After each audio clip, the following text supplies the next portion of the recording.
Acts. Chapter 25. Paul asks to be tried by the Roman Emperor. 3 days after Festus had become governor, he went from Caesarea to Jerusalem. There the chief priests and some Jewish leaders told him about their charges against Paul. They also asked Festus if he would be willing to bring Paul to Jerusalem. They begged him to do this because they were planning to attack and kill Paul on the way. But Festus told them, "Paul will be kept in Caesarea, and I am soon going there myself. If he has done anything wrong, let your leaders go with me and bring charges against him there." Festus stayed in Jerusalem for 8 or 10 more days before going to Caesarea. Then the next day he took his place as judge and had Paul brought into court. As soon as Paul came in, the leaders from Jerusalem crowded around him and said he was guilty of many serious crimes. But they could not prove anything. Then Paul spoke in his own defense, "I have not broken the law of my people. And I have not done anything against either the temple or the emperor." Festus wanted to please the leaders. So he asked Paul, "Are you willing to go to Jerusalem and be tried by me on these charges?" Paul replied, "I am on trial in the emperor's court, and that's where I should be tried. You know very well I have not done anything to harm the Jewish nation. If I had done something deserving death, I would not ask to escape the death penalty. But I am not guilty of any of these crimes, and no one has the right to hand me over to these people. I now ask to be tried by the emperor himself." After Festus had talked this over with members of his council, he told Paul, "You have asked to be tried by the emperor, and to the emperor you will go."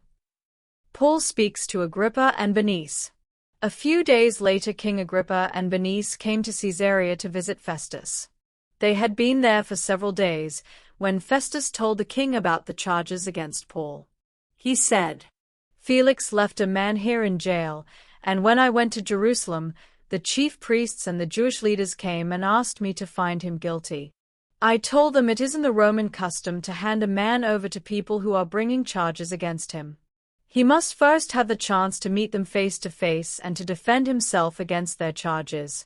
So when they came here with me, I wasted no time. On the very next day I took my place on the judge's bench and ordered him to be brought in.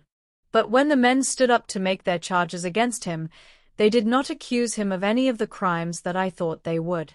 Instead, they argued with him about some of their beliefs and about a dead man named Jesus, who Paul said was alive. Since I did not know how to find out the truth about all this, I asked Paul if he would be willing to go to Jerusalem and be put on trial there. But Paul asked to be kept in jail until the emperor could decide his case.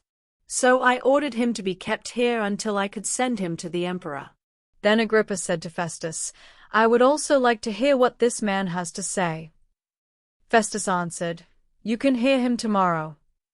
The next day Agrippa and Bernice made a big show as they came into the meeting room. High-ranking army officers and leading citizens of the town were also there. Festus then ordered Paul to be brought in and said, "King Agrippa and other guests, look at this man. Every Jew from Jerusalem and Caesarea has come to me, demanding for him to be put to death. I have not found him guilty of any crime deserving death. But because he has asked to be judged by the emperor, I have decided to send him to Rome. I have to write some facts about this man to the emperor. So I have brought him before all of you, but especially before you, King Agrippa. After we have talked about his case, I will then have something to write.